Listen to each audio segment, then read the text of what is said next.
and I will build my life upon your love. It is a firm foundation. Apart from the recent incident nga nahitabo sa amo like God shows His presence in amazing and miraculous way kay makita nimo because ginahimo niyang gaan ang mga butang na beyond human mind eyes can imagine nga kaya di ay isolve siya without kanang thinking so much about it. Tapos in our everyday lives, like simple things can be solved with a simple prayer. Ano siya?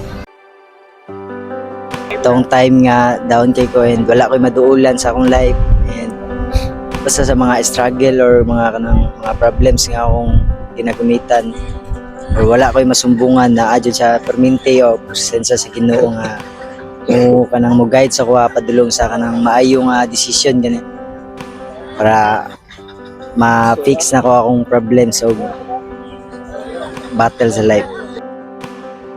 Ang moment nga na-feel yun ako ang presence ng God no kay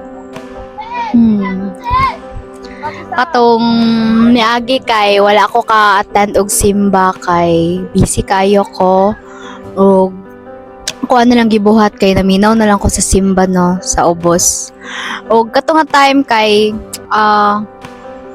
kapoy na jud kaayo no pero bisag inato pa man kay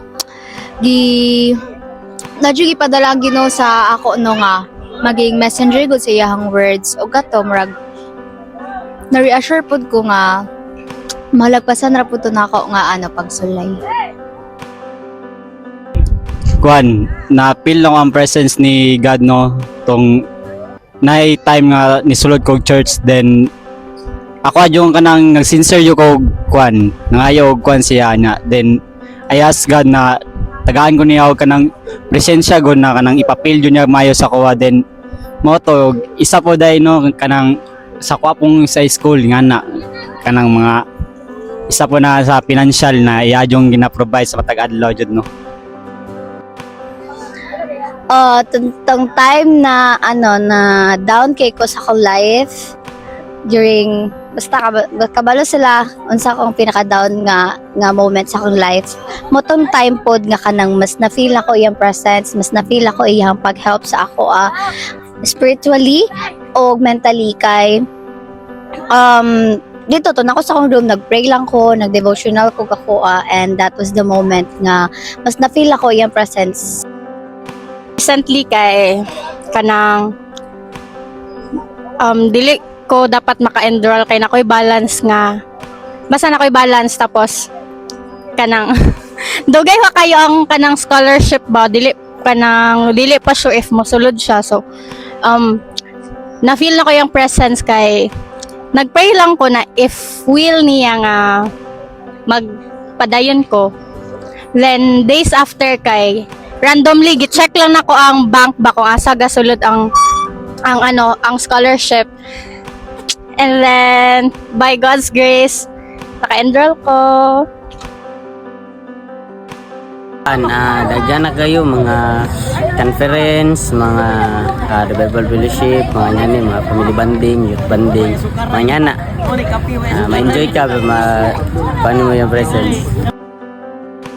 Specific nga moment kay ganina while we're praising no while we're worshiping Him kay na feel jud ako siya nga nasa sa palibot and siya fulfilling siya nga feeling kay sa dugay nga panahon nga nabati na ko siya kay karon jud nga kanang unexpected ba kay kuan liyo sa kakapoy sa kanang walay kay tarong nga tulog kay nabati japon ako siya kay sa kapila na nga mga pag-ampon ako kanang mga pang nako sa panghangyo nga ipabati ko dili jud niya na siya dili siya nga kanang ingon nga wala siya pero kanina ko siya mabati ba kay tungod sa kauga sa dili kada sigon pero kaganina mga igsoon kay gabi jud kay siya jud kanang wala na ko damhang nga mabatian ako siya kaganina no and lang thankful lang ko sa presence ni Lord kay na feel jud ako siya lang nabalik ang fire